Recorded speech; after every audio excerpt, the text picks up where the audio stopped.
પાટીદાર સમાજનું રાજકીય મહત્વ શું છે એ અત્યારે ચર્ચાનો વિષય તો રાજનીતિમાં છે જ. એને દિગ્ગજ નેતા તરીકે આગળ વધવાનું થાય છે એવા સમયે એ જ જ્ઞાતિમાંથી ક્યાંક ને ક્યાંક એની સામે પડકારો ઊભા થતા હોય છે. જગદીશ વિશ્વકર્મા સાહેબે જૂના માળખામાં ધળમૂળથી ફેરફાર કર્યા છે એ વાત સાચી છે. જ્ઞાતિ જાતિના સમીકરણોને પણ બરાબર બેલેન્સ રાખવામાં આવ્યું છે. સૌરાષ્ટ્ર અને કચ્છને ભરપૂર મળ્યું છે. પ્રશાંત કોરાટ પરિવારનું એક ગૌરવવંતો યુવાન છે. સન્માન એ જો પચાવી નથી શકતા ને તો પાર્ટીને બહુ નુકસાન કરે છે.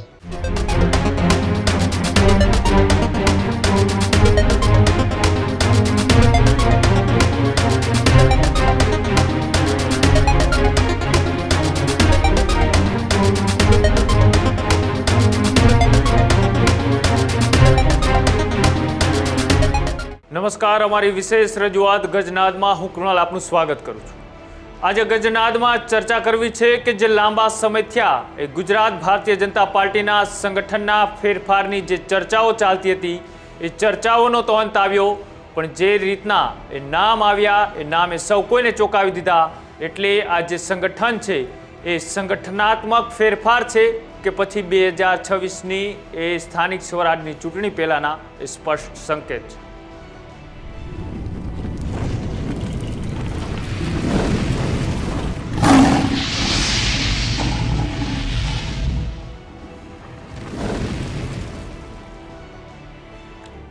આવતીકાલે મોડી રાત્રે ટીમ જગદીશ વિશ્વકર્માની જાહેરાત કરવામાં આવી. અનેક એવા નામો ચર્ચાઓમાં હતા. અનેક એવા નામોની ચર્ચા એ સમયાંતરે થતી હતી કે આ નામોને ક્યાંક ને ક્યાંક સંગઠનની અંદર સ્થાન આપવામાં આવશે. એ પછી જયેશ રાદડિયા હોય કે પછી દિગ્ગજ નેતાઓ હોય, એવા અનેક નામો એ ચર્ચાઓમાં રહ્યા. પણ જે કાલે એ સંગઠનના માળખાના જાહેરાતમાં જે નામો સામે આવ્યા એ નામોએ સૌ કોઈને ચોંકાવી દીધા.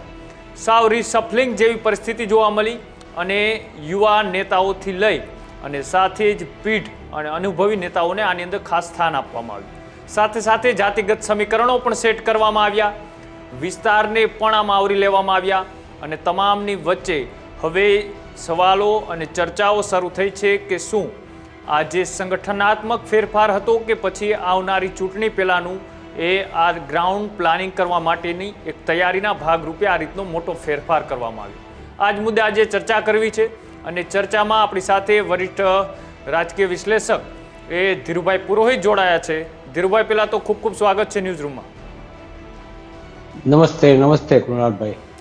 ધીરુભાઈ, આવતીકાલે મોડી રાત્રે જે સંગઠનના માળખાની જાહેરાત થઈ, આમ તો ભારતીય જનતા પાર્ટીની એક નીતિ છે એ પણ અત્યારે ખૂબ ચર્ચામાં આવી રહી છે કે જ્યારે CR પાટીલ હતા ત્યારે એવી ચર્ચાઓ અને એવી વાત કરવામાં આવતી હતી કે એક વ્યક્તિ એક હોદ્દો, અને એ જ પ્રમાણે થિયરી ચાલતી હતી. પણ અત્યારે જે સંગઠનમાં ફેરફારનું માળખું જાહેર થયું એમાં તો એવા કેટલાય નેતાઓ છે કે જે અમુક સાંસદો છે તો અમુક ધારાસભ્યો છે, અમુક એ પદ ઉપર હતા એઓને ફરીથી બીજી જવાબદારીઓ સોંપવામાં આવી છે. અમુક એવા નેતાઓ છે કે જ્યાં વિવાદ અને વિખવાદ હતો તેમાંથી કોઈ એક વ્યક્તિની પસંદગી કરવામાં આવી અને દક્ષિણ ગુજરાત અને ઉત્તર ગુજરાતને આમાં ક્યાંક ને ક્યાંક એ બાદબાકી કરવામાં આવી. તો સામે સૌરાષ્ટ્રને જે રીતના એ મંત્રીમંડળની અંદર પણ વધારે પ્રભુત્વ આપવામાં આવ્યું હતું, સ્થાન આપવામાં આવ્યું હતું, એ જ રીતના એ સંગઠનમાં પણ સૌરાષ્ટ્ર ઉપર વધારે ભાર મુકાયો. પહેલાં તો અત્યારે આ જે ફેરફાર કરવામાં આવ્યા આ સંગઠનના માળખાને તમે કઈ રીતના જુઓ છો?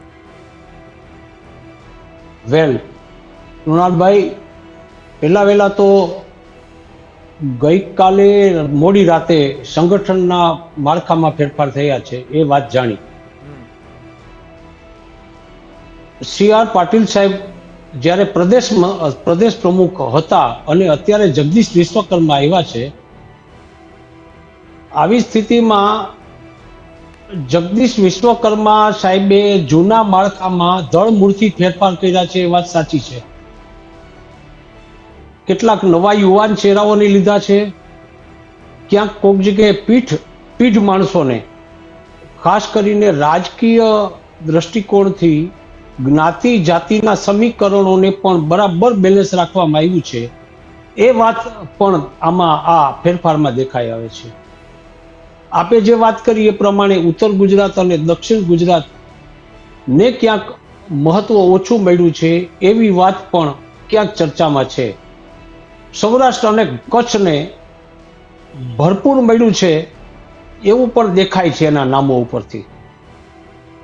પણ સૌથી ઉડીને આંખે વળગે એવી વાત અત્યારે સૌરાષ્ટ્રની રાજનીતિમાં પાટીદાર સમાજ માટે આ માળખામાં શું મળ્યું અને પાટીદાર સમાજનું રાજકીય મહત્વ શું છે એ અત્યારે ચર્ચાનો વિષય તો રાજનીતિમાં છે જ. આપની વાત સાચી છે. એ ધીરુભાઈ, જે રીતના એ સૌથી વધારે ચર્ચા જયેશ રાદડિયાની અને સૌરાષ્ટ્રના વિસ્તારની સૌથી વધારે થઈ રહી હતી, પણ તેમાં પણ પ્રશાંત કોરાટ એક એવું નામ કે જે અત્યાર સુધી યુવા મોરચાના પ્રમુખ હતા અને તેમને અચાનક લોટરી લાગી એવું કહીએ તો પણ નવાય નહીં, કેમ કે સીધું તેમને પ્રમોશન આપવામાં આવ્યું. અને જે રીતના એ વિસ્તારની અંદર એ આની પહેલાંની જ્યારે નગરપાલિકાની ચૂંટણી આવી ત્યારે સૌ કોઈ જોયું છે કે ત્યાં કઈ રીતની ગેમ થઈ હતી, કઈ રીતના એકબીજાના પગ ખેંચવામાં આવ્યા હતા. હવે આ સંગઠનમાં પ્રશાંત કોરાટને જે રીતના મહત્વ આપવામાં આવ્યું છે, આનાથી શું ત્યાં હજી વાદ અને વિખવાદ વધશે કે પછી ઘીના ઠામમાં ઘી ભળી જશે?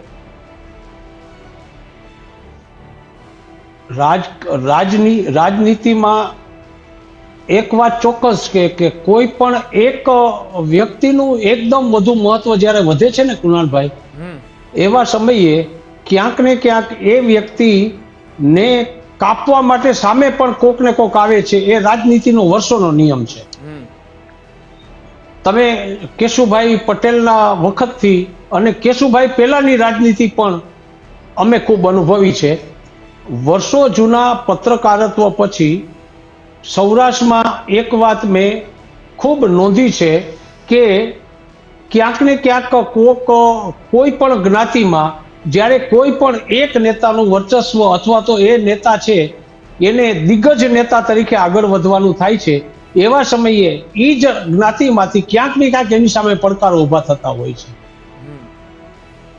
પ્રશાંત કોરાટ પરિવારનું એક ગૌરવવંતો યુવાન છે અને સૌજીભાઈ કોરાટ, કેશુભાઈ પટેલ મુખ્યમંત્રી હતા એ સમયમાં એ કોરાટ પરિવાર માટે શું હતું એનો હું સાક્ષી છું.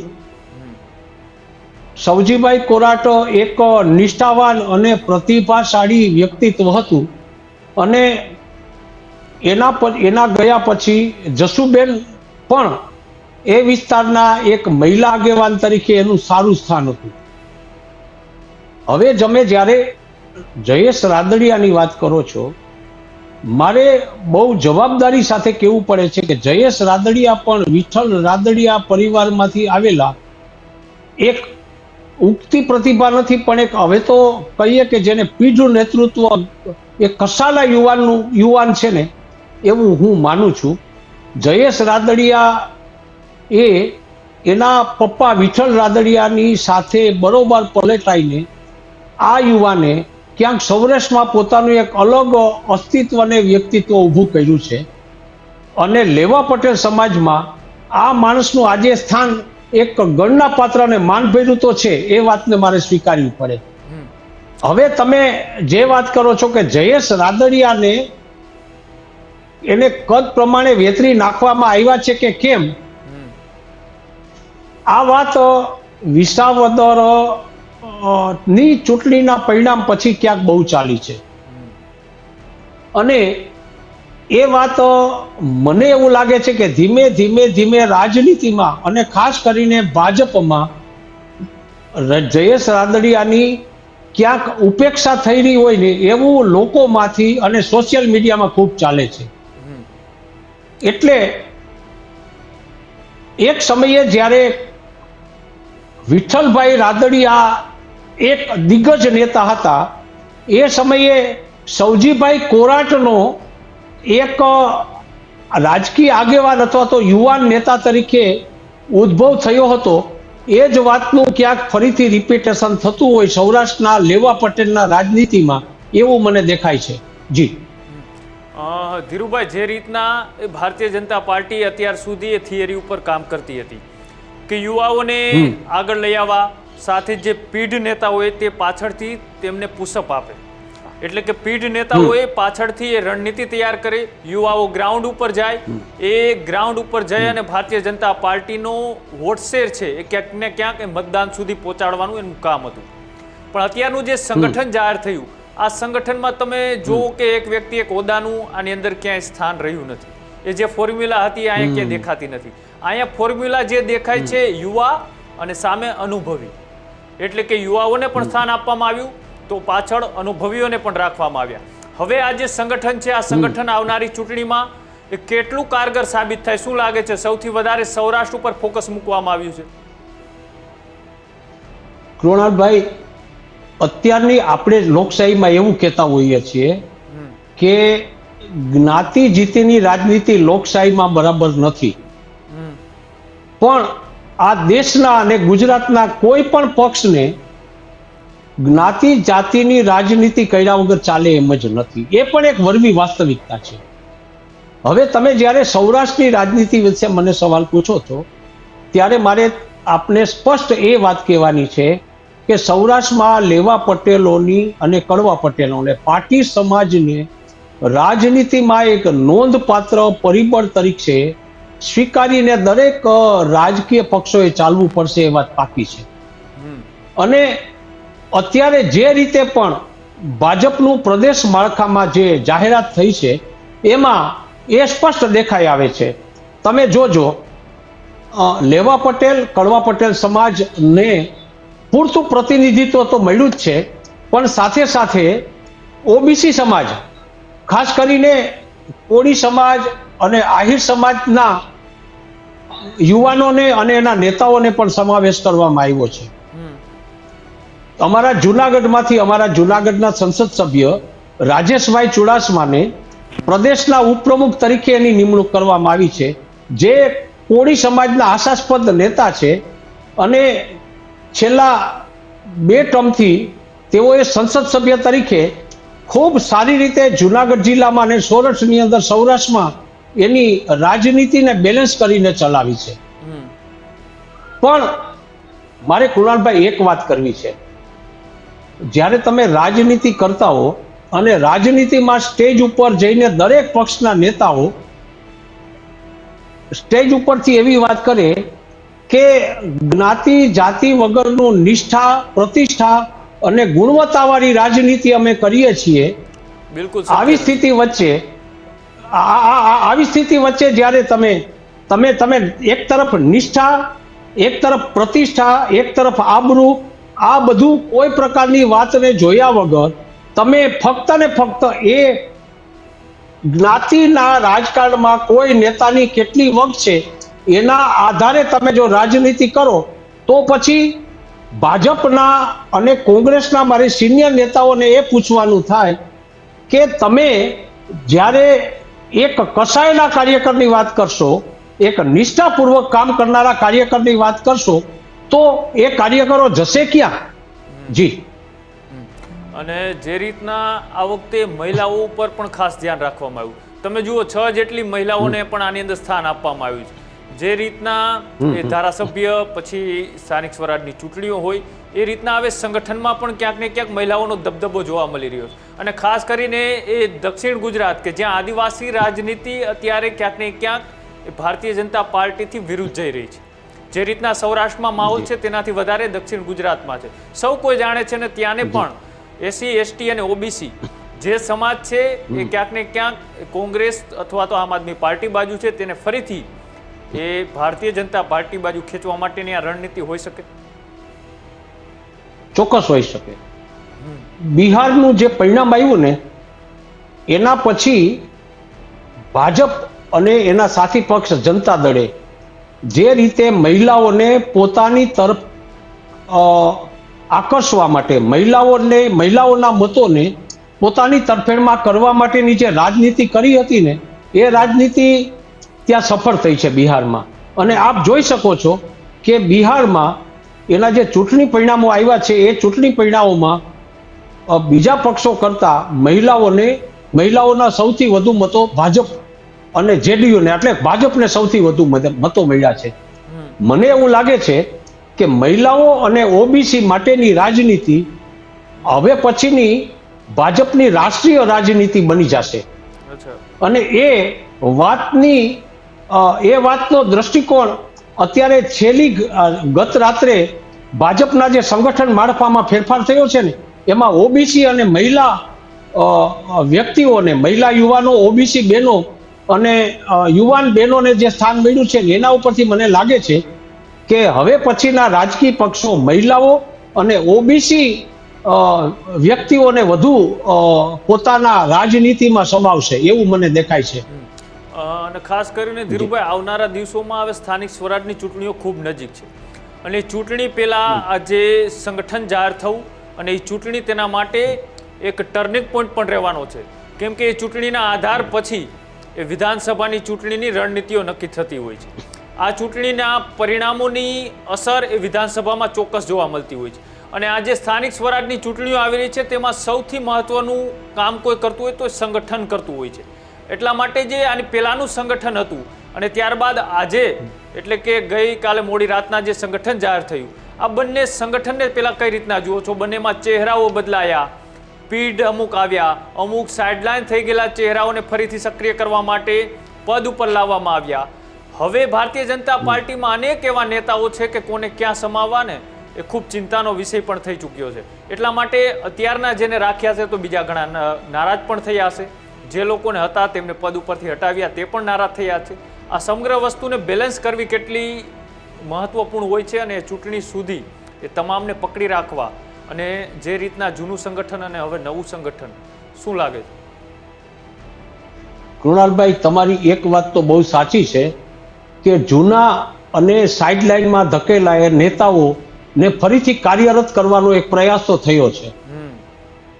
વિસાવદરમાં જે રીતે ભારતીય જનતા પાર્ટીના ઉમેદવાર હાર્યા છે અને આપના ઉમેદવાર જીતા અને આપને ગુજરાતમાં એક નવી તાકાત મળી છે ને વિસાવદરને કારણે, એના પછી ભાજપનું હાઈકમાન્ડ રાજ્ય કક્ષાએ અને કેન્દ્રીય કક્ષાએ એકદમ ચોકન્નું થઈ ગયું છે.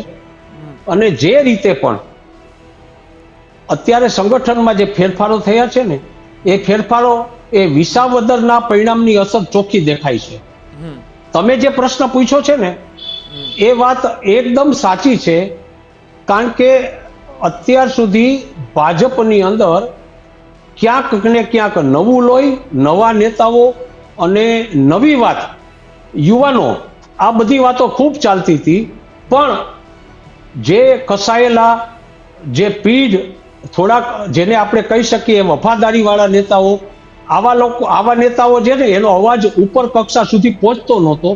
પણ આ પરિણામો પછી હવે જે રીતે બેલેન્સ કરીને ભાજપમાં ચાલવામાં આવે છે ને, એ મારી દ્રષ્ટિએ જૂના પરિણામોમાંથી, ખાસ કરીને વિસાવદરના પરિણામોમાંથી ધડો લઈને હાઈકમાન્ડે ક્યાંક ને ક્યાંક એ પરિણામોનું વિશ્લેષણ કરીને એ વાતને સ્વીકારી છે અને આવનારા સમય માટે એ આવકાર્ય વાત તો ગણવી પડે.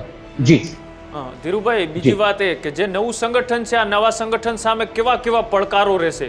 સામે કોંગ્રેસ અને આમ આદમી પાર્ટી પણ પોતાની મજબૂતાઈ દેખાડી રહી છે. જન આક્રોશ યાત્રા હોય કે પછી આમ આદમી પાર્ટીની ગુજરાત જોડો યાત્રા હોય, આ તમામનો ક્યાંક ને ક્યાંક પ્રભાવ તો જોવા મળી રહ્યો છે. એ પછી ચૂંટણી સુધી ચાલે કે ન ચાલે ખબર નથી, પણ અત્યારે જે છે એના માટે આ સંગઠન માટે કેટલું પડકાર છે. અત્યારે જે રીતે આમ આદમી પાર્ટી અને કોંગ્રેસના વરિષ્ઠ નેતાઓ ગ્રામ્ય કક્ષા અને શહેરી મતોને પોતાની તરફ આકર્ષવા માટે જુદી જુદી વ્યૂહ નીતિઓ અપનાવે છે ને, એ દ્રષ્ટિકોણથી માનું તો હવે પછી આ બંને પાર્ટીઓ, કોંગ્રેસ અને આમ આદમી પાર્ટી, ભાજપ માટે પડકાર તો ઊભો કરે છે.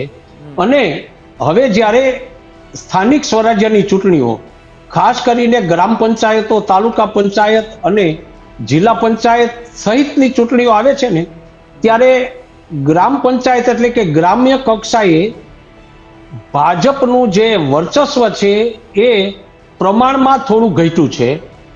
આ ઘટેલું વર્ચસ્વ પર કોંગ્રેસ અને આમ આદમી પાર્ટી કબજો જમાવવા માંગે છે અને વ્યૂહરચનાથી આગળ વધવા માંગે છે.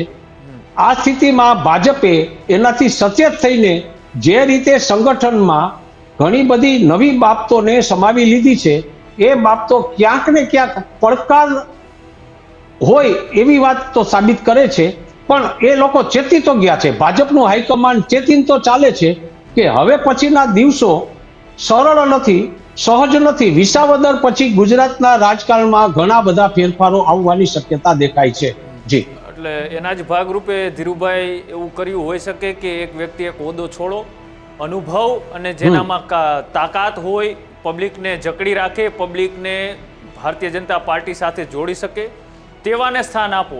એક વ્યક્તિ એક હોદ્દોની ફોર્મ્યુલા આમાં છોડી દો, કદાચ એવું કર્યું હોઈ શકે. આમાં શક્યતા છે. એક હોદ્દો અને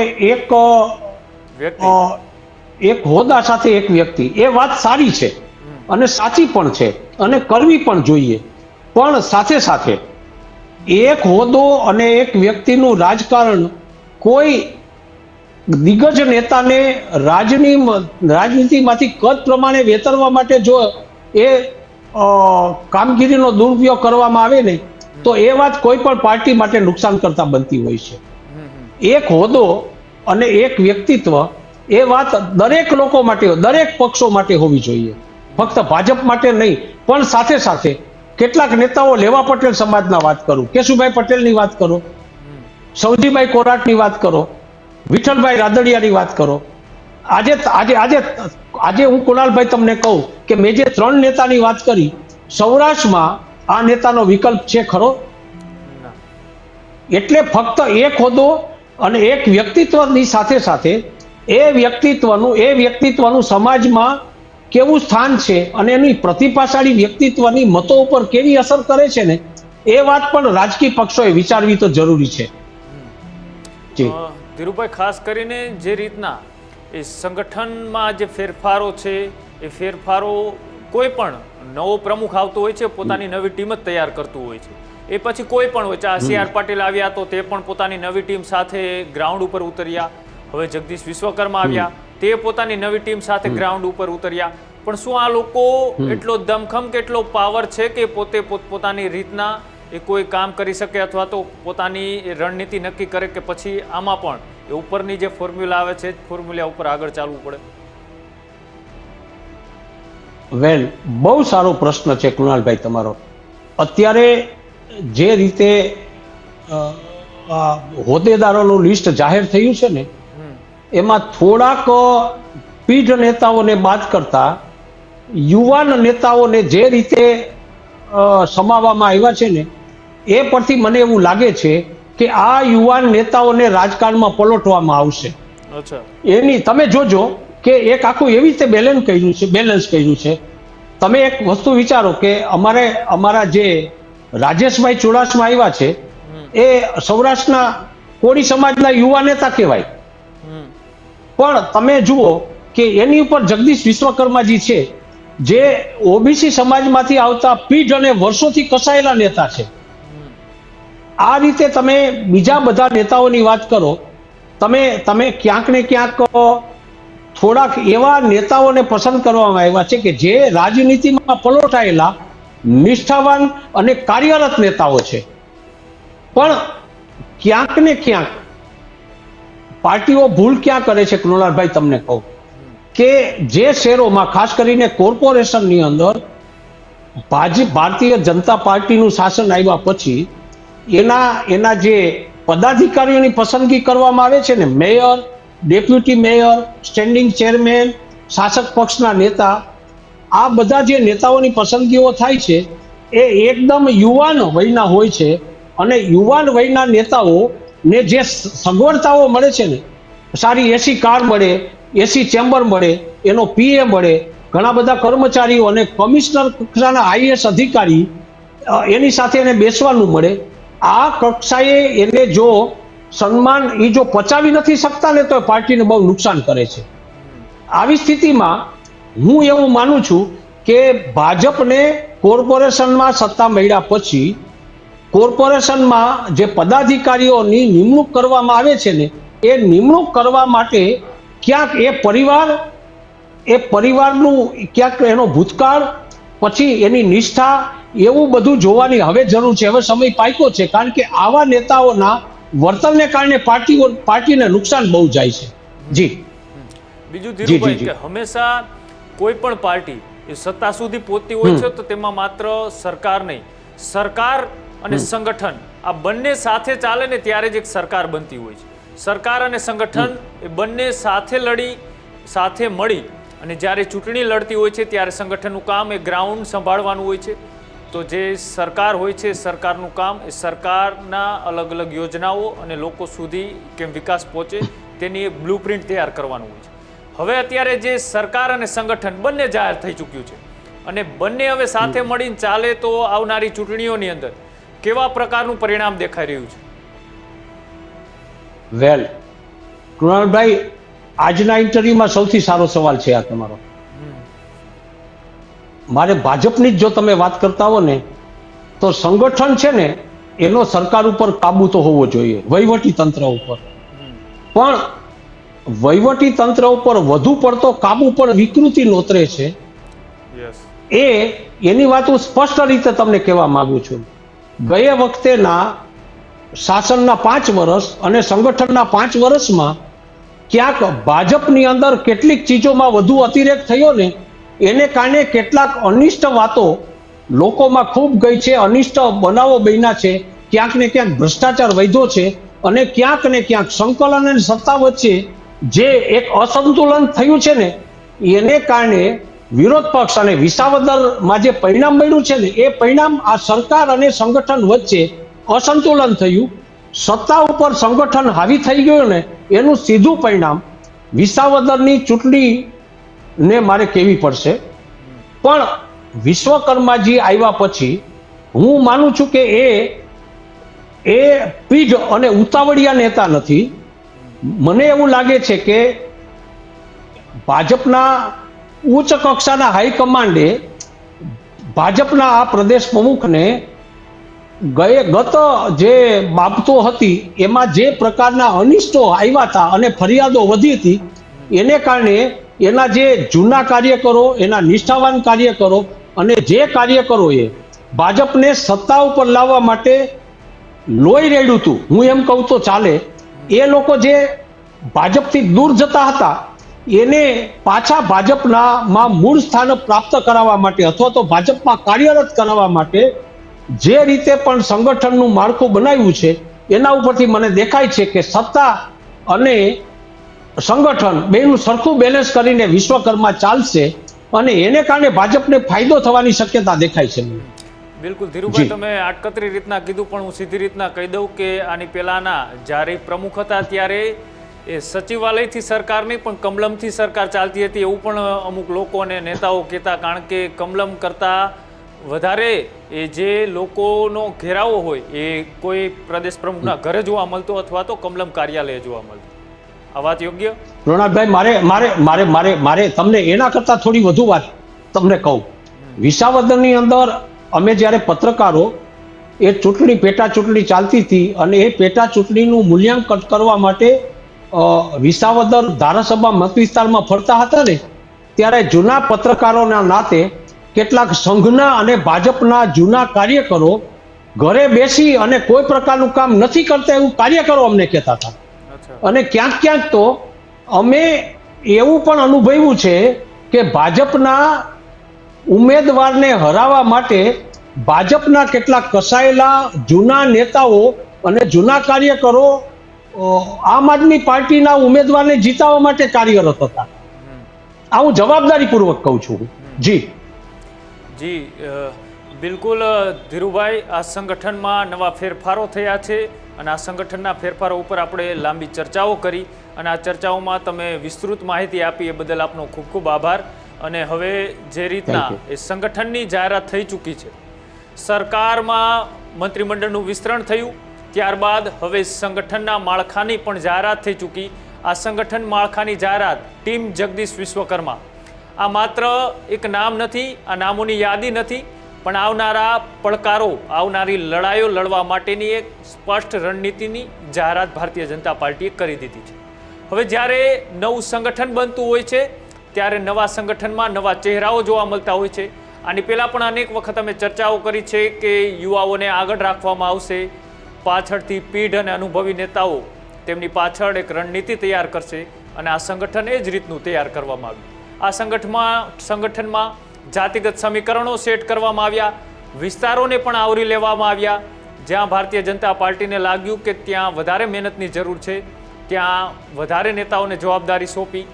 જે વિસ્તારમાં એવું લાગ્યું કે ભારતીય જનતા પાર્ટીને કે અહીંયા બધું સેટ છે, અહીંયા માત્ર ચૂંટણી સમયે મહેનત કરવાથી ભારતીય જનતા પાર્ટી મજબૂતાઈથી આગળ વધી શકશે, ત્યાં એ પ્રકારના નેતાઓને જવાબદારી સોંપવામાં આવી.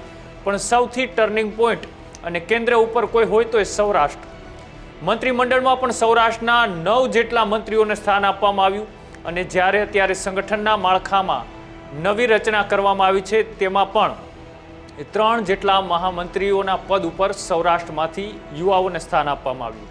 પ્રશાંત કોરાટ ખૂબ ચર્ચિત નામ, અને રાયવલરી કે જે રીતના એ જેતપુર જામકંડોળાની વિધાનસભાની ચૂંટણીમાં આ નામ હંમેશા ચર્ચાઓમાં આવતું હોય છે.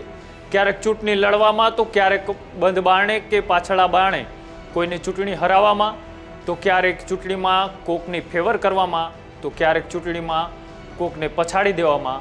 અનેક આવા નેતાઓ એ પોતાની રણનીતિ કરતા હોય છે ને એના થકી જ પોતાની કદ અને તાકાત બતાવતા હોય છે. અને પ્રશાંત કોરાટને જે રીતના યુવા મોરચામાંથી સીધું એ પ્રમોશન મળી અને મહામંત્રીના પદ ઉપર તેમને મૂકવામાં આવ્યા છે. સામે સુરેન્દ્રનગર જિલ્લાના નવનિયુક્ત પ્રમુખ એ હિતેન્દ્રસિંહને કે જેઓને પણ અત્યારે મહામંત્રી પદ તરીકેની પસંદગી કરવામાં આવી છે.